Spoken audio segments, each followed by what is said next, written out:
Buenas tardes, compañeros. Gusto saludarles a todos. Ya hay 125 más o menos alumnos.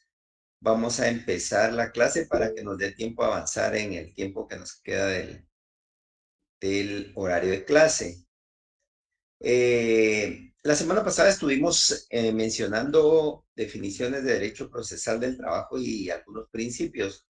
Hoy vamos a ampliar nuevamente ese tema toda vez de que tenemos suficiente tiempo en 4 meses más o menos para abarcar todo el programa. Entonces considero que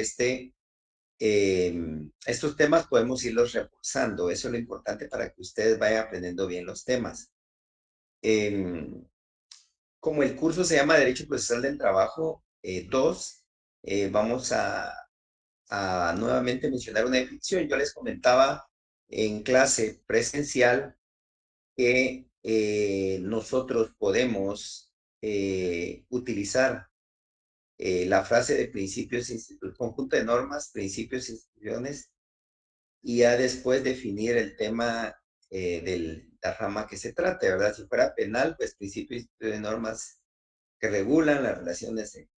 Y así es como vamos a ir armando la definición de derecho procesal del trabajo. Hoy vamos a hacer una nueva prueba con Meet. Eh, lo bueno es de que sí nos dio acceso a más de 100 alumnos, entonces quiere decir que sí me lo habilitaron para 200 y podemos muy bien utilizarlo, ¿verdad? Para dar las clases virtuales. Hoy vamos a tener la primera clase virtual y el día viernes la segunda para estar en presencial la otra semana, ¿verdad? Yo estoy preparando un folleto con los temas de clase, pero trataré de tenerlo antes del primer parcial para que ustedes puedan adquirirlo y estudiarlo con todos los temas que hemos visto en clase, que será una forma de poder estudiar, ¿verdad? Si necesitan hacer alguna pregunta en clase, no tengan pena, pueden interrumpirme. Ahí está la manita y nuestra auxiliar Miriam, que está conectada y está como coorganizadora del grupo, puede irles dando acceso para alguna duda que tengan durante la charla que vamos a desarrollar el día de hoy. Después de la pequeña entrada que estamos mencionando, voy a definir cómo está en pantalla.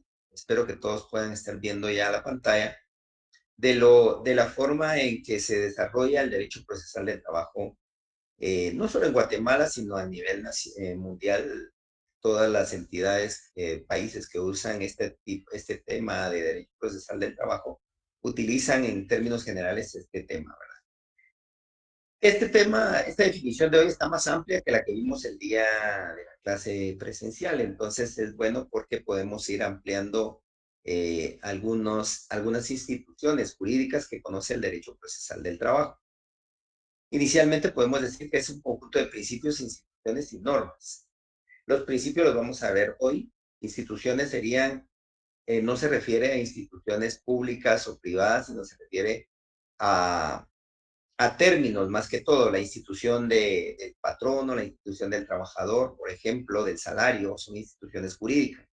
Y normas que tienen por objeto resolver conflictos. Estos conflictos tienen que ser eminentemente en materia de trabajo o materia laboral. De que pueden ser esos conflictos individuales o colectivos, sería una división, ¿verdad?, del derecho de trabajo, porque cuando hablamos de individuales, podemos decir que la relación jurídica se da entre un patrono y un trabajador. Pero cuando es colectivo, ingresa una institución jurídica laboral que se denomina sindicato, ¿verdad? Entonces aquí ya hay un conjunto de personas que forman una entidad jurídica y que forman el conflicto colectivo. Las cuestiones pueden ser voluntarias y pueden ser contenciosas. De las voluntarias podemos mencionar los beneficiarios post-mortem. Esto se refiere cuando fallece un trabajador y evidentemente ahí se da un rompimiento de la relación laboral, una terminación de relación laboral, porque fallece un trabajador. Entonces, eso no obsta que no tenga derechos la familia que son beneficiarios como herederos de poder obtener la indemnización, las prestaciones, el salario dejado de percibir del fallecido, ¿verdad? En cierto momento en materia civil se le llama causante y en materia laboral en algunos procesos se le denomina causante también. Entonces, esto significa que los derechos del trabajo van más allá de la muerte, porque los beneficiarios van a obtener ese beneficio que el causante hubiera podido obtener en vida, pero que por el fallecimiento que se da, se vuelve una cuestión voluntaria. Nosotros en materia laboral hemos visto, yo les comentaba que yo trabajo en materia laboral, en el organismo judicial, y en materia laboral hemos visto un sinfín de procesos post-mortem. Eso se da a diario porque fallecen personas a veces dentro del sistema laboral y pues obviamente ellos obtienen ese derecho, ¿verdad? De poder obtener el dinero que le correspondía al familiar. No cualquiera puede ser beneficiario, eso más adelante lo podemos ver, aunque yo creo que ustedes lo vieron en derecho sustantivo, pero podemos más adelante tocar ese tema o ver lo que nos dice la ley rectora del derecho al trabajo, que se llama Código de Trabajo, y la Constitución Política también tiene algo referente al derecho político. No todos los beneficiarios o familias dentro de los grados de ley tienen ese derecho, porque el Código de Trabajo limita un poco, ¿verdad? Solo menciona esposa, hijos, y no menciona otro rango, pero en su momento podemos ir viendo la manera que la Corte de Constitucionalidad ha otorgado más allá de esos derechos a personas, sobre todo cuando no tienen ya esposa, no tienen hijos, entonces los únicos beneficiarios podrían ser los hermanos o la mamá o el papá, que se extiende sin que la ley lo regula por el derecho de hereditario que tiene la norma civil. ¿Y por qué la norma civil? Porque la norma civil es supletorio. Yo les dije la semana pasada, vayan juntando los artículos, porque es probable que eso venga en examen. ¿Cuál es la norma supletoria? Yo les dije la semana pasada, es el Código de Trabajo, nos regula que el 326, el artículo 326 del Código de Trabajo nos manda a la norma civil, procesal, civil y mercantil, porque como el derecho de trabajo, como les mencioné, no tiene una norma que se denomine Código Procesal del Trabajo, no existe, entonces nos envía al Código Procesal Civil y Mercantil, ¿verdad? Entonces, acá, si se dan cuenta, hemos llegado hasta beneficios post-mortem. Pero también nuestra rama del derecho procesal va más allá y también ve jurisdicción privativa de trabajo y previsión social. ¿Cuál es esta previsión social? Pues la previsión social se refiere a eh, aquellos derechos del Instituto Guatemalteco de Seguridad Social, ¿verdad? Los famosos derechos IBS. ¿Cuál es el IBS? Invalidez, vejez y sobrevivencia. Eso significan las siglas IBS. Entonces, en materia de trabajo, antes se lo conocía otra rama en el sistema de jurisdicción del organismo judicial, pero llegó un momento donde determinado la Corte que la competencia era para diputados de trabajo. Entonces, agregó esa nueva institución a la materia de trabajo, que definitivamente existen muchos procesos de previsión social. Yo les mencionaba cuando tuvimos la clase presencial que en previsión social hay muchos procesos donde el Instituto Guatemalteco de Seguridad les niega ese derecho a las personas pues mayores de 60 años, que es los que regularmente reciben la pensión por vejez, ¿verdad? No invalidez y sobrevivencia, sino que específicamente vamos a hablar de vejez, es después de los 60 años que las personas tienen ese derecho. Y yo les decía a ustedes que si ustedes trabajan en, ya sea en instituciones públicas o privadas, sería bueno que tuvieran el control de llevar sus cuotas, ¿verdad? Ya sea a través de un registro que maneje su patrono o al finalizar su relación laboral, pedir una constancia laboral, que esa les servirá a futuro, cuando ya Dios permita cumplir 60 años, puedan obtener ese derecho, ¿verdad? Porque cuando el IX niega ese derecho, la única forma que ustedes pueden probarlo es que elaboraron para una entidad y que no van a probar ustedes que pagaron, porque obviamente la entidad tiene esos registros, no lo van a tener ustedes. Pero con eso es suficiente presunción para el juez de trabajo para determinar que ustedes pagaban. Y será en este caso el IX quien deberá demandar en la vía de regreso, digámoslo así, al patrono que no envió esas cuotas al X, ¿verdad?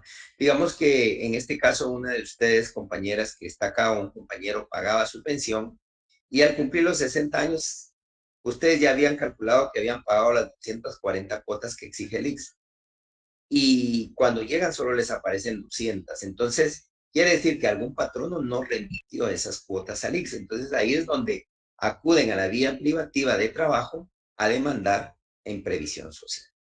Y las otras dos es la de sobrevivencia y la de invalidez. En el caso de la invalidez no hay edad. Ahí una vez estén cumpliendo ustedes con su cuota mensual del ICS, pueden, si tuvieran el lamentable hecho de quedar inválidos de alguna manera, el ICS está obligado a pagar salario por esa invalidez, porque ustedes ya no podrían trabajar, ¿verdad? Pero como ustedes son futuros abogados, podríamos decir que sus clientes llegan a esa situación y ustedes pueden acudir. La sobrevivencia se refiere a aquellas personas beneficiarias del ICS que cuando fallece la persona van a obtener esa pensión que le tocaba al titular, pero no es un porcentaje igual, sino que hacen un cálculo LICS ahí de dar una cantidad.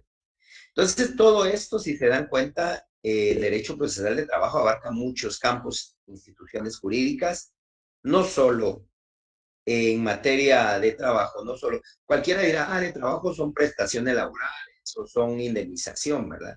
Hay dos personas que levantaron la mano, no sé si nos hace favor, Miriam, de activarle el sonido a las dos personas, a ver qué pregunta tienen y así vamos saliendo del tema que estamos hoy. Sí. Buenas noches, licenciado. Gusto de saludarlo con una pregunta. ¿Un trabajador del Estado que se va a jubilar por el Estado, también se puede jubilar por el IX o solo se puede jubilar por el Estado? Sí, Porque como ese ha también sido necesitan un conflicto jurídico que ha surgido en materia laboral porque muchas veces el IX no quiere pagar, ¿verdad? Porque dice, mire, usted ya se jubiló por medio de la ley de servicio civil y usted pagaba una mensualidad y obviamente sí tiene derecho al IX, pero no a la jubilación. Sin embargo, últimamente con la nueva línea jurisprudencial ya se ha ordenado que se paguen las dos pensiones, ¿verdad? O sea, usted tiene derecho a jubilarse con el IX y tiene derecho a jubilarse en servicio civil. ¿Qué pasa si le deniega el IX? Tendrá que demandarse, ¿verdad? Y eso va a ser retroactivo, eso es lo bueno, digamos que usted empieza a recibir al cumplir la edad necesaria para jubilarse en servicio civil, que esas menores de 50 años, y al Ujú. cumplir los 60, usted quiere demandar al IX y el IX no le quiere pagar, pues lo demanda y digamos que si el proceso dura 3 años o 4, le van a pagar retroactivamente todas esas pensiones que no se le pagaron. Y sí estamos con derecho de tener los beneficios, ¿verdad? Eh, Ok, ya no vi quién me fue el alegró. que perdón. Ok, muchísimas Y gracias. también hay un compañero que hizo, que levantó la mano, no sé si va a hablar Silic, por fin. tengo una pregunta. Como el IBS, por ejemplo, en lo que respecta a la invalidez, el ICS lo Ujú. clasifica como invalidez leve, invalidez total y así. Mi pregunta es, Así es. ¿esta clasificación se puede, bueno, imputar ¿Se por puede medio de un qué? perito, imputar por medio de un perito del INASIF? Por Ah, ejemplo, que yo no sí, estoy de sí, acuerdo que me han dicho invalidez leve y sí, definitivamente no puedo trabajar. ¿No sé? sí. Fíjese que nosotros bueno, en primera instancia es donde se desarrolla toda la prueba, ¿verdad? Porque ya en apelación se utiliza la misma prueba. Entonces, en primera instancia, es donde usted como trabajador debe de probar su invalidez, pero por lo regular el IX presenta médicos del mismo IX. Yo a veces lo veo un poco parcializado el asunto, porque obviamente un médico del IX va a decir que no, ¿verdad? Entonces, lo que hace el juez en algunas ocasiones es que pide informe médico forense, ¿verdad? Del INASIF, y en algunos casos de un tercero, ¿verdad? Un abogado, perdón, un médico particular. Entonces tenemos tres dictámenes, ¿verdad? Y, y aún así, aún así, que el informe forense no fuera suficiente, el juez puede resolver a favor de una persona inválida. Puede ser que el ICS diga, solo tiene el 50% de invalidez o el 25%, ¿verdad? Pero en materia laboral se maneja mucho la equidad, la justicia y la conciencia para resolver, que no es igual que en materia civil, ¿verdad? Entonces, en materia laboral ayuda a eso, porque el juez puede ir más allá. Yo tuve un caso donde una persona le amputó el brazo una máquina que trabajaba y el ICS decía que solo tenía el 50% de invalidez, ¿verdad? Entonces, nosotros otorgamos la pensión porque es lógico y, digamos, no necesitamos ser médicos para analizar que si una persona no tiene un brazo, no va a poder ejercer su trabajo al 100%. Entonces, se otorgan en su mayoría en materia laboral, se otorgan el derecho de invalidez, ¿verdad? En materia laboral, tanto jueces como magistrados y aún la Corte de Constitucionalidad, que de repente yo les decía que les iba a ir compartiendo sentencias ahí durante el curso, ha otorgado ese beneficio de pensión por invalidez, aunque no tenga el 100%, ¿verdad? Y sí se pueden usar los peritos de INASIF. Lo único que a veces en el INASIF cobran unos honorarios, entonces eso está es a costa del actor y demandado, ¿verdad? Si el actor es el que quiere proponerlo, a veces el INASIF cobra, ¿verdad? En algunos casos he visto que imponen unos honorarios, entonces, pero si no, pueden imponer también un médico particular, que igual va a hacer un análisis de la especialidad de su rama, ¿verdad?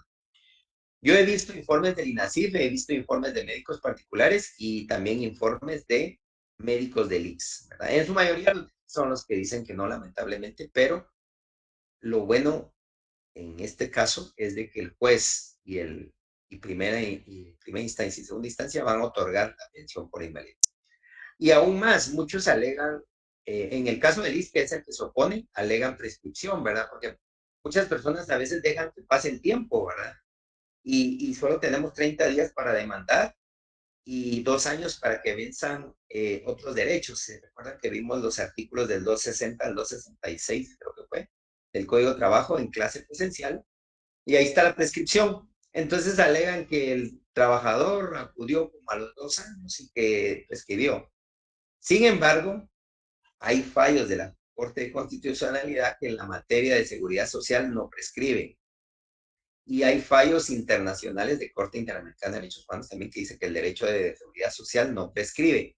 Todos los demás derechos sí prescriben, ¿verdad? Pero este no prescribe porque, según el análisis de las Cortes, es que el daño de invalidez es perenne. O sea, no puede decir, ya prescribió su derecho porque ya no es inválido. No, él va a seguir siendo inválido de por vida. Entonces, por ese derecho a esa pensión por invalidez es de por vida y que no vence, es constante ese derecho, no vence. Entonces, por ahí más o menos está enfocada la prescripción en materia de seguridad social. No sé si hasta ahí estamos con la duda y seguimos adelante. Únicamente para terminar, para judicializarlo, primero tengo que agotar el procedimiento interno en el ICS, ¿verdad? Eh, ese es otro punto y qué bueno que lo menciona. También en materia de previsión social hay jurisprudencia de la CC que dice que no es necesario agotar la vía administrativa. Pero no significa que no lo haga, usted lo puede hacer, usted agótelo. Digamos que primero Dios no lo necesite, ¿verdad? Pero digamos que lo necesitara, lo que haríamos es, si usted fuera abogado en algún momento de algún su cliente que necesite jubilarse por invalidez y se lo deniegan en la vía administrativa, se pasa a la vía judicial. Pero digamos que hay personas que lo dejan y no pasan a la vía administrativa, sino de una vez se van a la vía judicial y entonces interponen una excepción de que no se agotó la vía administrativa. Por lo regular, el ICS plantea eso. Y también hay jurisprudencia que en materia de seguridad social no es necesario agotar la vía administrativa, ¿verdad?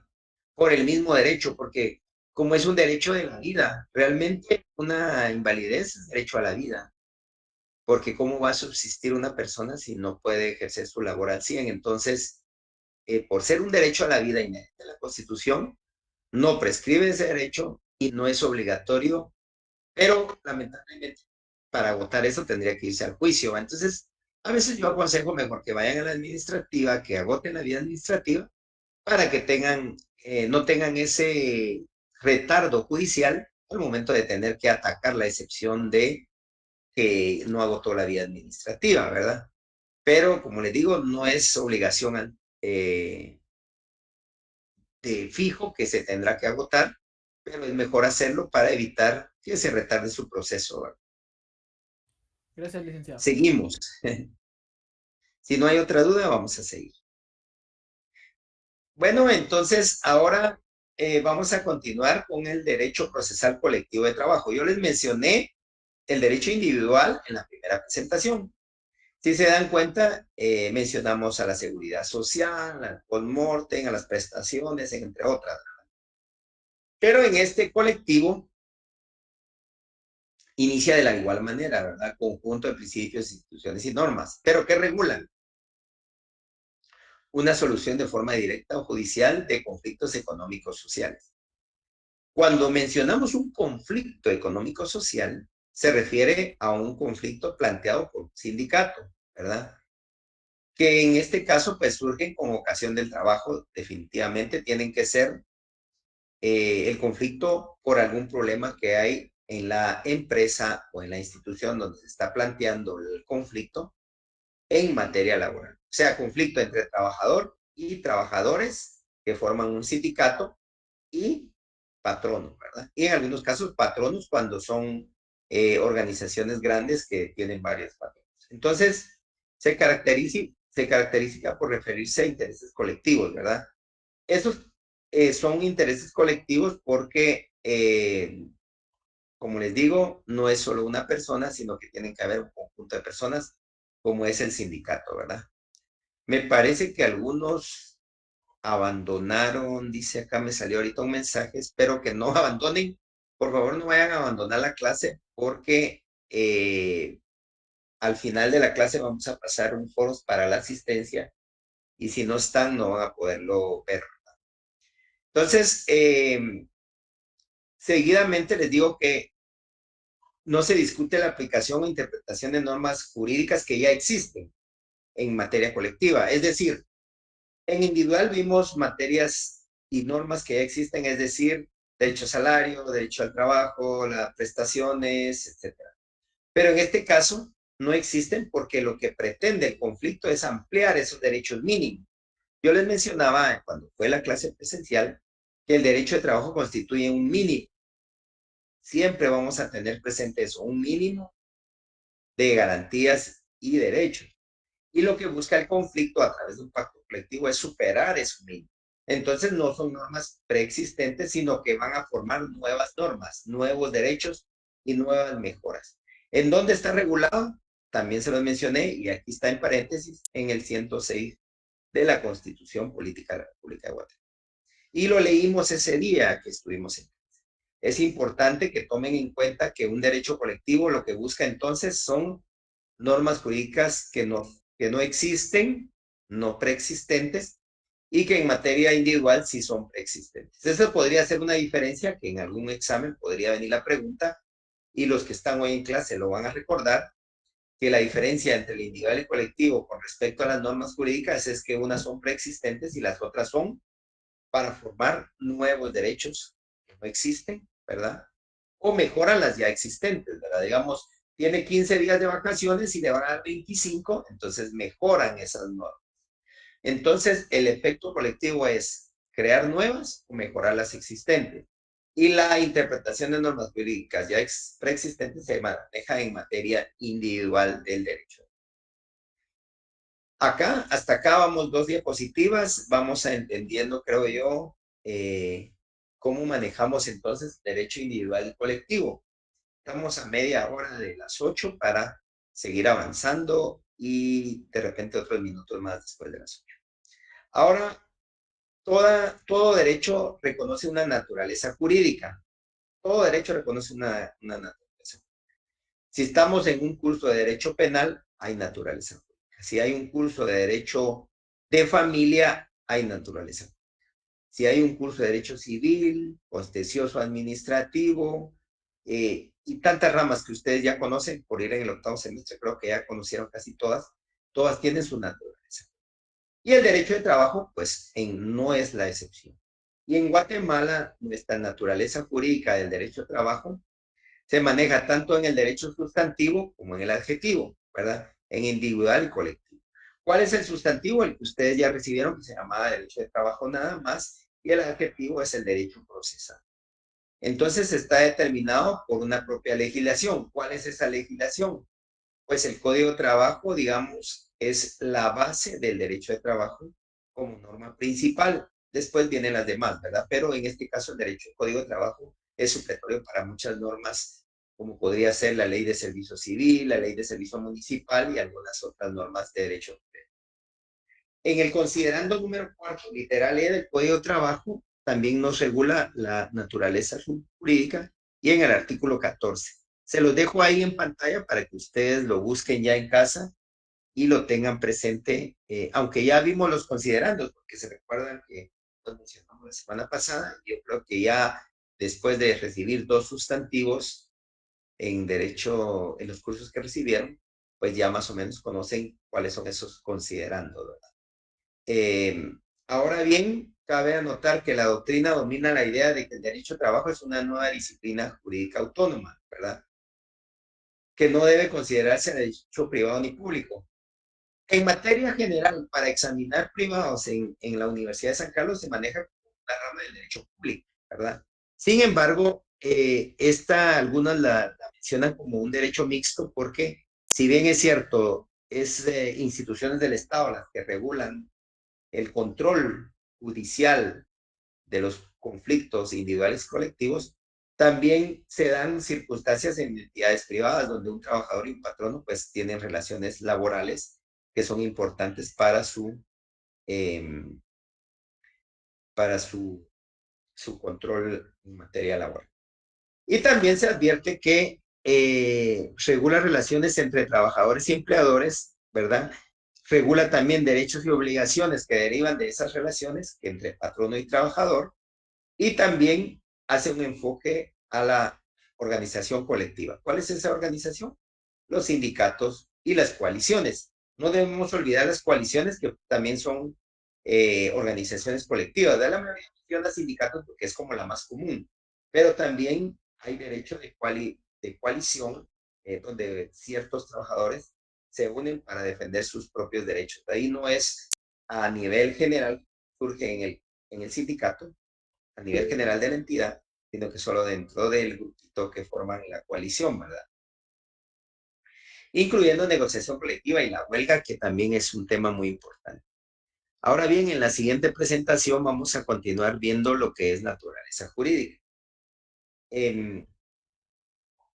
Existe una palabra conocida en derecho colectivo de trabajo y derecho procesal que es el arreglo directo, ¿verdad? Esto se realiza con ayuda de variables componedores, así le llama la legislación. Y existe la famosa vía directa. ¿Cuál es esa vía directa? Dice que la legislación regula su aplicación y agotamiento de forma obligatoria en los casos de conflictos. Al decir conflicto, recuerden que es conflicto económico-social, ¿verdad? Que surcan en los centros de trabajo, ya sean estatales o entidades también, bueno, en estatales toda la gama de entidades autónomas, descentralizadas, etc. Y los 3 organismos de Estado. Y obligadamente, en materia laboral, se debe agotar esta vía directa. ¿Quién la va a agotar? El sindicato que está planteando el conflicto. Debe agotar eso, ¿verdad? En un plazo no mayor de 30 días a partir de la fecha que se presentó el pliego de peticiones ante el patrón. Esto está regulado en los artículos 51 y 378. Es decir, que al momento de plantear un conflicto colectivo económico-social, primero llegan a una negociación directa que se llama vía directa. ¿Qué busca esto?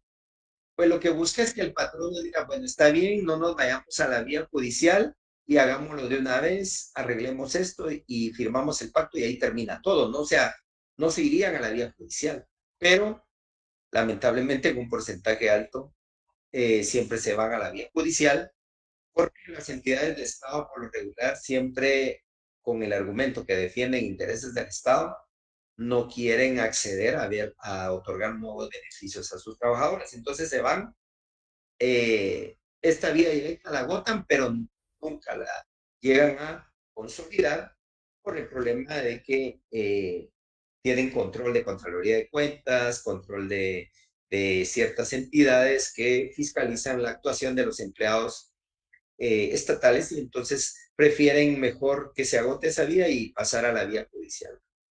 Fuera de eso, dice la solución de los conflictos de carácter económico-social se confía esencialmente a los sujetos directamente involucrados.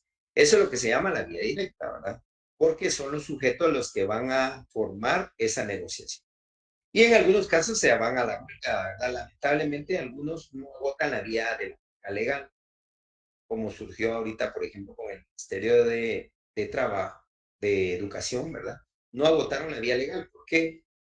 Es necesario que un juez autorice esa huelga, no es solo de ir, vendamos actividades y nos vamos a la huelga. No se trata solo de ellos, sino que tienen que acceder a un órgano jurisdiccional que les autorice crear esa huelga, ¿verdad? Si no funciona, obviamente se van a delegar en distintos órganos jurisdiccionales del organismo judicial. Y eso se llaman los famosos tribunales de conciliación y arbitraje. Nosotros en ese arbitraje, que lo vamos a ver en la segunda unidad del curso, se maneja ese arbitraje con 3 representantes. Pero eso después de agotar la vía y que no se llega a un acuerdo, se van a la vía judicial en el arbitraje y la conciliación y llega un representante de los trabajadores, un representante del patrono y el juez. Ellos forman el tribunal de conciliación. ¿Y qué es lo que surge ahí? Pues plantean ante una audiencia sus, digamos, sus peticiones y lleva pues un procedimiento que no lo vamos a explicar hoy porque no es el tema, que ya lo vamos a ver en su momento, cómo se lleva ese juicio de conciliación y arbitraje. Ahora vamos a entrar, no sé si hay alguna otra pregunta, si no seguimos con los principios del derecho procesal de trabajo. Ya vimos algunos en clase, varios ya lo sabían y qué bueno, ¿verdad? Porque es importante que hayan estudiado no para la clase, cuando estudiaron Derecho Procesal 1 y estudiaron sustantivo, porque sí sabían la mayoría los principios y dónde estaban ubicados. Diego Gaitán, me parece que levanta la mano. Licenciado, muy buenas noches. Sí, buenas noches. Gusto saludarle. Mire, yo solo con una Igualmente. consulta para temas de examen. Ajá. Lo que pasa es de que en Procesal 1 del trabajo, a nosotros nos dijeron de que es un derecho público, ¿verdad? Es una rama del derecho Ajá, público. exacto. Ahora, Exacto. usted nos está indicando que es mixto, ¿verdad? Entonces, solo para tema de examen, si Ok. viniera esa pregunta, se puede colocar, ¿Qué es o sea, público? es privado. Sí, Digan pues, que es correcto. público porque es público realmente, con tendencia mixta si quieren agregar ya en privado, ¿verdad? Pero para efectos de clase consideremos público porque yo solo les di lo que regula alguna tendencia y alguna doctrina moderna que lo quiere convertir en mixto por los derechos que surgen entre un trabajador y un patrono, que ahí no interviene el Estado, ¿verdad? Sin embargo, cuando ya esto se convierte en conflicto es que interviene el Estado, por eso es que lo hacen mixto. Pero inicialmente podemos decir que como se da la intervención del Estado, es eminentemente público. Manéjelo como público y manejémoslo como público, no obsta de que en alguna doctrina lo tienen tendencia mixta, como le digo. Pero para efectos de examen, manejémoslo público, por favor. Va. Muy amable, Ajá. licenciado, gracias. Y vaya, no te cambien. Entonces vimos los principios en materia laboral, ¿verdad? Que hay directrices o líneas matices que se llaman principios, ¿verdad? Y estos han desarrollado instituciones del proceso de trabajo, como lo es el artículo 15 del Código de Trabajo. En su acepción filosófica dice que son las máximas o verdades universales del derecho, en este caso del derecho de trabajo, ¿verdad? ¿Y qué es lo que nos va a permitir estos principios? Le ayuda al juzgador y le ayuda también a los abogados. Ustedes van a ser abogados y nos van a ayudar en cierto momento estos principios a orientar una interpretación y aplicación y creación de la ley, de la misma ley. Porque ustedes como abogados van a tener que defender a su cliente interpretando la norma de mejor manera. lamentablemente, en algunos casos, ya en el sistema judicial, algunos abogados hacen su interpretación a su forma de ver, real saber y entender, pero no lo hacen desde el punto de vista doctrinal ni desde el punto de vista jurisdiccional. Ustedes como abogados, en algún momento, y eso es lo importante de enseñarles, no vayan a caer en ese error que hacen muchos de llevar el derecho laboral a su interpretación propia, sino manéjenlo como una interpretación doctrinal y jurisdiccional. ¿Cómo lo van a hacer? Estudiando su caso. Si es una cuestión de IBS, como la que estábamos viendo, buscar jurisprudencia, buscar doctrina, y entonces usted hace una buena defensa técnica de su cliente, ¿verdad? Entonces, para eso nos sirven los principios, para manejar una mejor interpretación y una mejor aplicación de la norma. Entonces, los principios laborales, dice aquí en esta presentación, que son los fundamentos que guían, aquí se me fue una palabra más, vamos adelante a corregirla, de las normas de interpretación del ámbito del derecho laboral. Estos principios buscan proteger al trabajador y generar un equilibrio de la relación con el empleador. ¿Qué busca entonces un principio? Proteger al trabajador y generar un equilibrio en la relación con el empleador. ¿Se recuerdan por qué? Yo lo mencioné en clase. Porque hay en materia laboral, siempre hay una parte más débil, ¿verdad?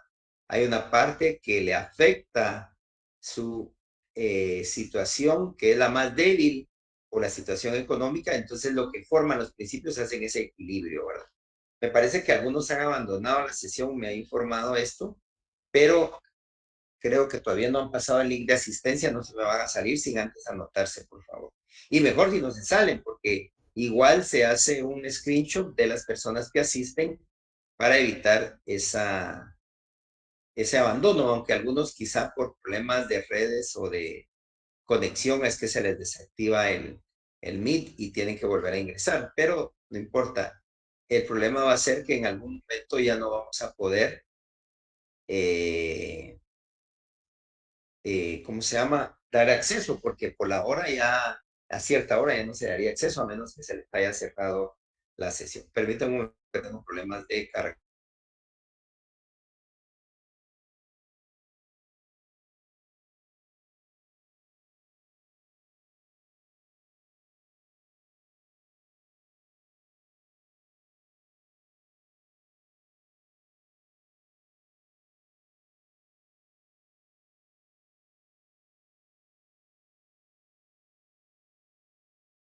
Ahí estamos, problema solucionado de carga. Entonces ahora, pues, como les decía, ¿qué nos ayudan los principios? Nos ayudan a interpretar, aplicar de mejor forma la ley, pero también busca proteger y crear un equilibrio entre la relación trabajo y patrón, trabajador y patrón. En la siguiente presentación continuamos hablando de los principios importantes, conocerlos. Quizá no nos dé tiempo de ver todos hoy porque tenemos también clase el día viernes y vamos a finalizar tal vez el día viernes con este tema. Y si no diera tiempo, todavía tenemos la semana entrante como presencial para seguir con los temas. Entonces, la siguiente presentación, solo voy a correrla, que se hace un poco lento esto.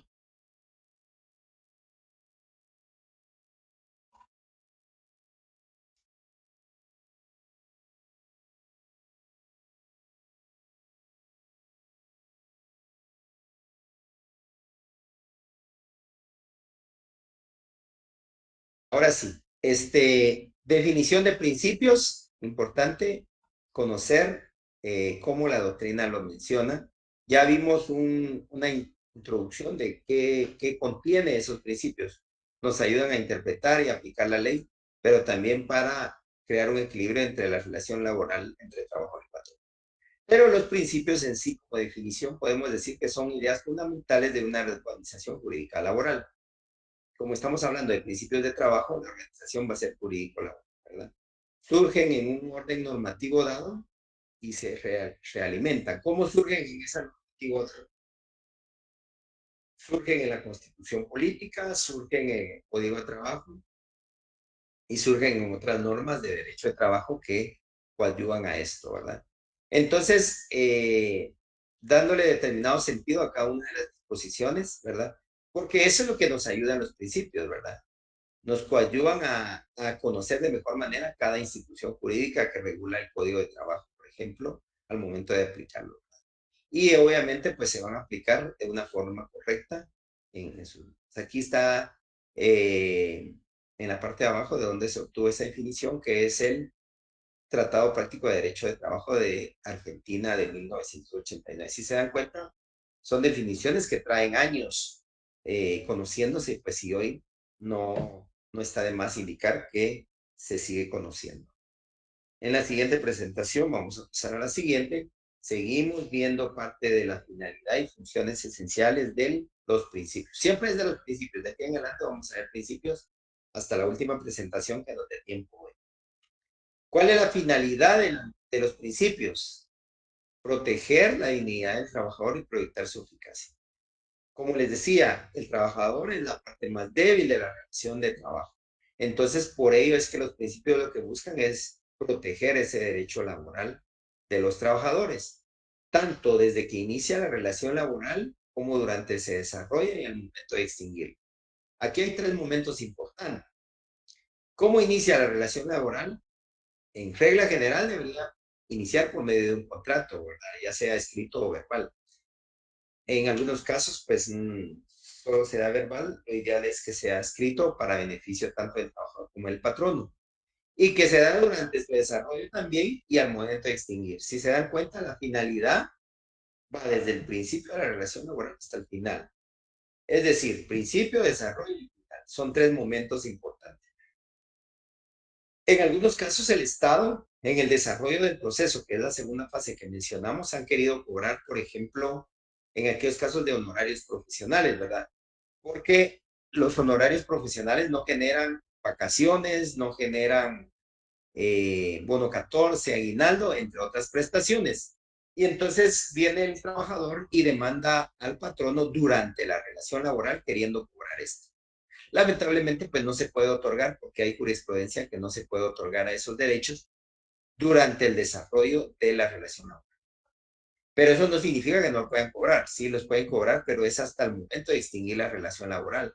¿Por qué es al momento de finalizar? Porque como inicialmente se considera que es una relación laboral de manera por honorarios, por facturas, ¿verdad? Entonces, por eso es que no se le puede dar durante el desarrollo. Y es hasta el momento de extinguir un contrato, ahorita les doy la palabra a los que lo pidieron, hasta el momento de extinguir la relación laboral que se pueden cobrar, y eso no lo dice uno, sino lo dice la misma jurisprudencia de la Corte Constitucional, ¿verdad?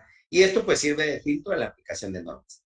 Nuestra auxiliar nos pidió, y también hay otro compañero que levantó la mano. Sí, licenciado, buenas noches, perdone que lo interrumpa. Fíjese que No en tenga la pena. asistencia tenemos como tema de clase, entonces nos están preguntando los alumnos qué pueden poner como tema de clase. Ah, en el Forms de Sí, asistencia. exactamente. Ajá. Ok, sería definición del derecho de trabajo, que sería como continuación de la definición, porque ya lo vimos la semana pasada, y de los principios rectores del derecho de trabajo, ¿verdad? Ah, y naturaleza jurídica, son tres. Definición, no sé si les cabe, si no solo que pongan definición, naturaleza y principios, ¿verdad? Serían tres prácticamente. Si les cabe, pues lo pongan, ¿verdad? Esos serían los tres temas de hoy.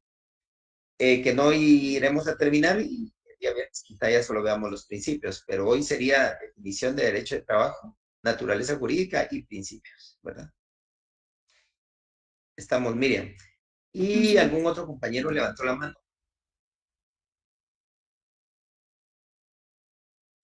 Se nos fue. Bueno, digamos entonces, ahora de ser un filtro para la aplicación de normas ajenas al derecho de trabajo. ¿Cuáles son las funciones esenciales de los principios? Orientadora e informadora, porque cuando ustedes leen los considerandos del Código de Trabajo, pueden observar ahí la forma en que nos orienta y nos informa de una mejor manera, ¿verdad? Por ejemplo, dicen, el derecho de trabajo constituye un mínimo para el trabajador. El derecho de trabajo es democrático, ¿verdad? Es hondamente democrático. Es tutelar. Entonces nos está orientando y nos está informando de una manera clara cómo es el derecho de trabajo, ¿verdad? Entonces es normativa integrativa porque el Código de Trabajo es una norma del derecho de trabajo que está en la pirámide de Kelsen. Entonces, si es una norma que está en la pirámide, tiene que ser normativa. Interpretadora, que era una de las tres que mencionamos al inicio, porque se interpreta y se aplica de mejor manera la ley, ¿verdad? Entonces, nos ayuda a interpretar de mejor manera estos principios. Y finalmente, nos ayuda a armonizar, ¿verdad?, la política legislativa y judicial.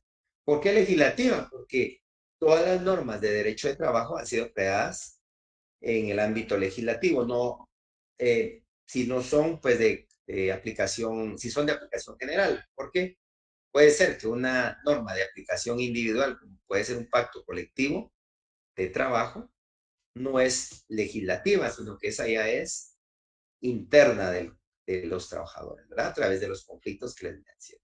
Entonces, estas digamos que sí eran las finalidades y las funciones de los principios. Importante saberlo porque a ustedes estos temas les van a seguir sirviendo durante toda la carrera y en privados y más allá. Graduados tienen que usarlo y tienen que aprendérselo de la mejor manera ahora. Por eso yo les decía, mi mayor objetivo es que aprendan todos el derecho de trabajo o que complementen, porque al final ya lo estudiaron en 3 cursos de derecho de trabajo. Este sería el cuarto, si no estoy mal. Entonces, si ya lo vieron en sustantivo 1 y 2, procesal 1 y ahora procesal 2, tienen que conocer la rama.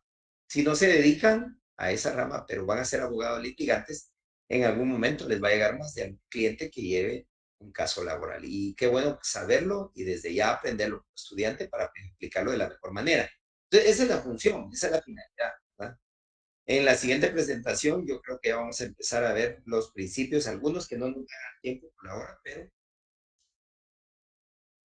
bueno, todavía hay más funciones. Estas las que mencioné allá en la parte de atrás de la anterior presentación, pero aquí ya nos explica cuál es cada una, ¿verdad? Yo ya se los expliqué de manera general, pero veámoslo cómo lo dice, cómo lo reconoce la doctrina. Porque eso de orientadora y de informadora, porque nos ilustra y detalla su actuar conforme las pautas superiores, orienta que debe sancionar una ley sirviendo como fundamento del ordenamiento jurídico. O sea, acá estamos desde la génesis de la norma. ¿Y dónde es la génesis? En la iniciativa de ley. En la iniciativa que en algún momento creó el Congreso, y pues no sé, hay 5 instituciones que tienen derecho a iniciativa, pero en este caso fue el Congreso el que al final crea la norma y es el que emite y publica una norma para que entre en vigencia. Y la normativa integra los principios porque cubren la laguna del ordenamiento jurídico, integrando el derecho, actuando como fuente supletoria en caso de ausencia. Esta es importante porque aplicamos la famosa interpretación analógica, ¿verdad? La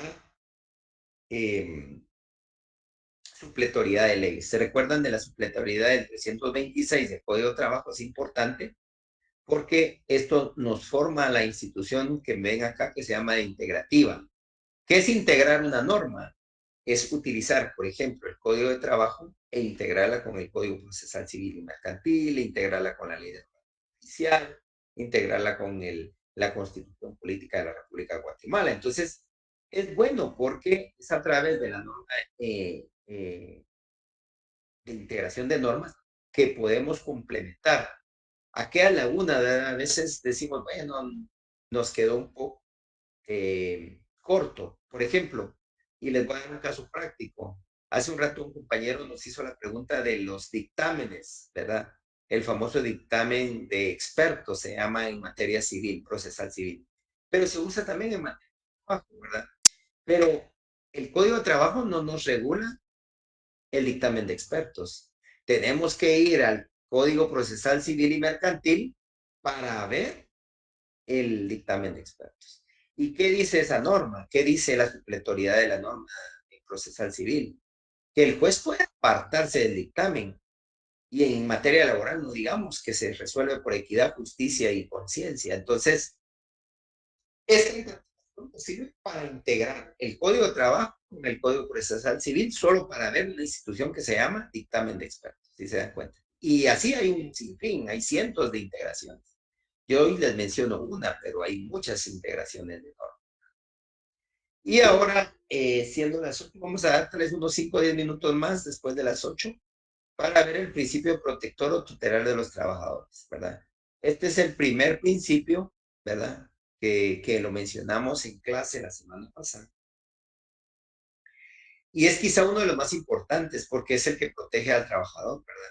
Es el principio protector. Este lo debe utilizar el juez de una manera obligatoria, porque es el juez quien tutela a los trabajadores.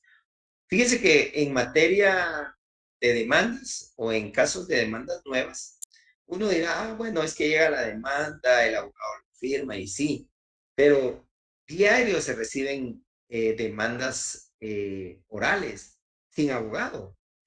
En los casos del ICS llegan muchos, llegan personas que les han denegado su pensión y acuden a un juzgado y se presentan sin abogado y viene el juez de admisión de demandas ahí en la zona 10 y asigna a un oficial para que le tome su denuncia o su demanda, perdón.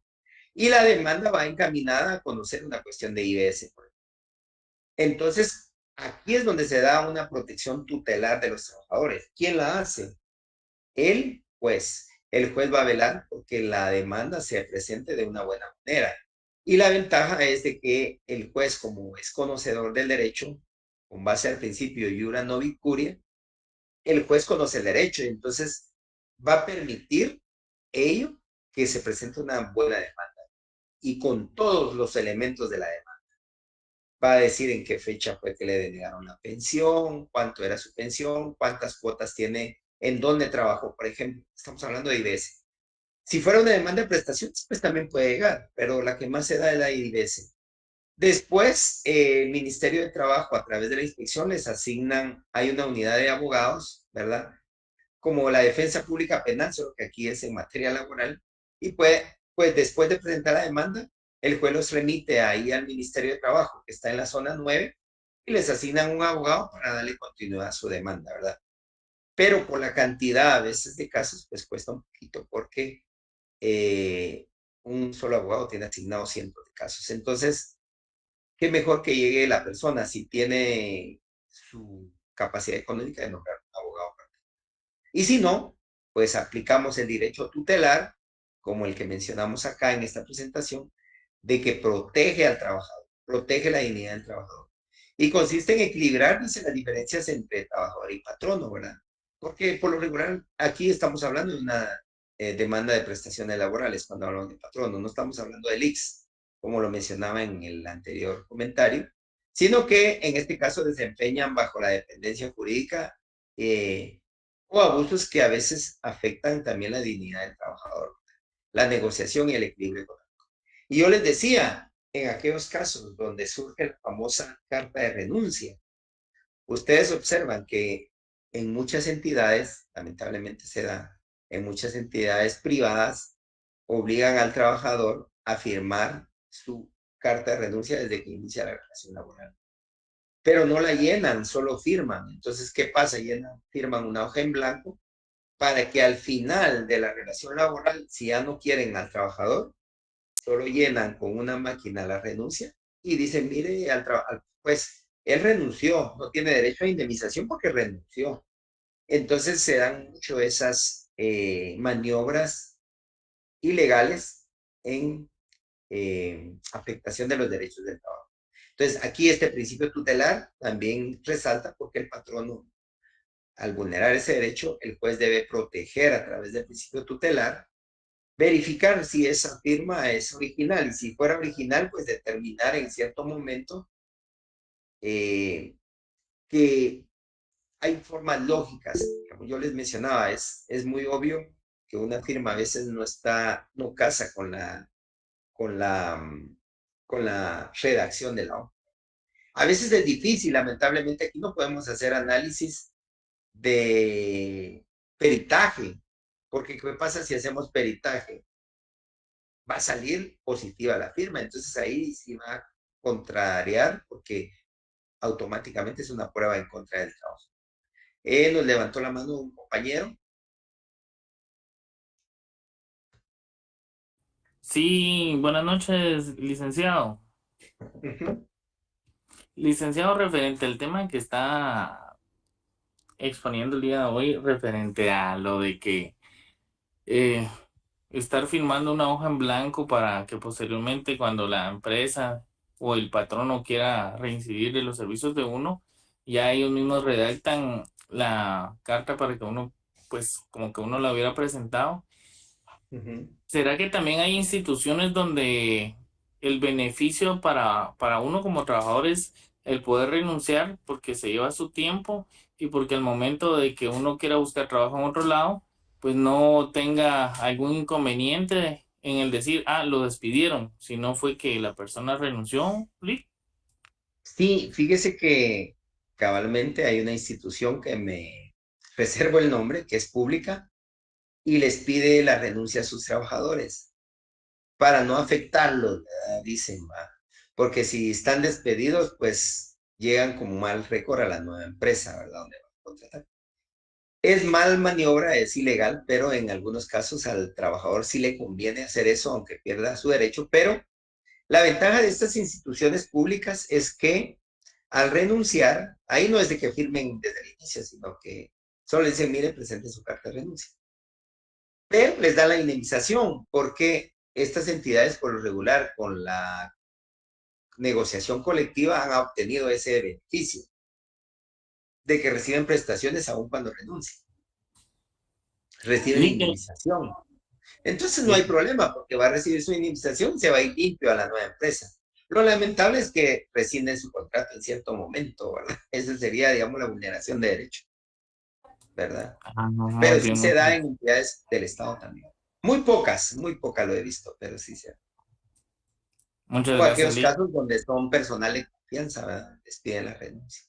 Pero ahí sí no podemos hacer mayor cosa porque al ser personal de confianza, sí la jurisprudencia pues no los protege, ¿verdad? Pero ideal sería irse con bien de una entidad para que si llaman después, pues den buenas referencias de uno, ¿verdad? Para llegar a, en cierto momento, pues a tener un nuevo trabajo, ¿verdad? Porque la situación económica a veces está difícil las ofertas laborales también.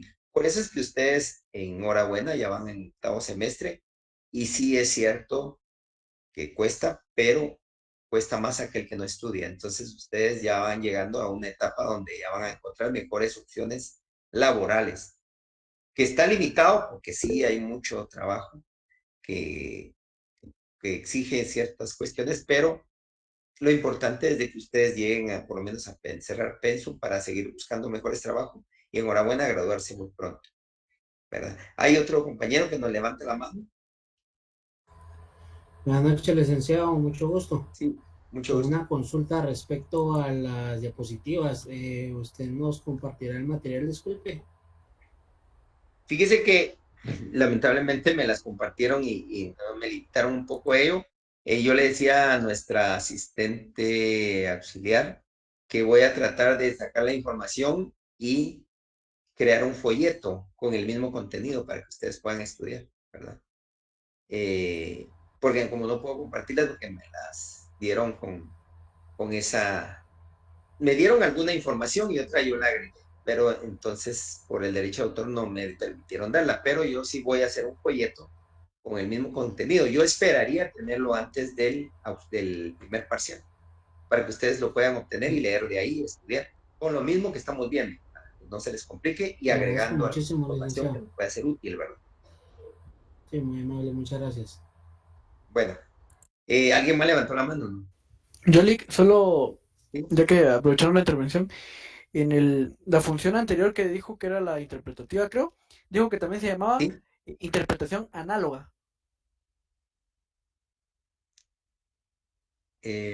¿Cuál es su pregunta? No le oí. O sea, perdón, en las funciones que dice que era la función interpretadora, dijo que también se llamaba interpretación análoga. No. Yo lo que les decía era que existen dos, integración e interpretación, ¿verdad?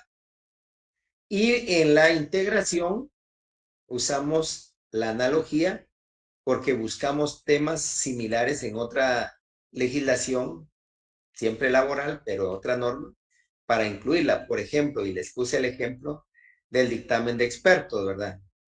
No lo menciona en derecho de trabajo, por ejemplo, en el IBS, el dictamen de los médicos para determinar la invalidez, pero la norma de trabajo no nos regula los dictámenes de expertos. Entonces nos tenemos que ir a otra norma, que es el Código Procesal Civil y Mercantil, que sí nos regula el dictamen de expertos.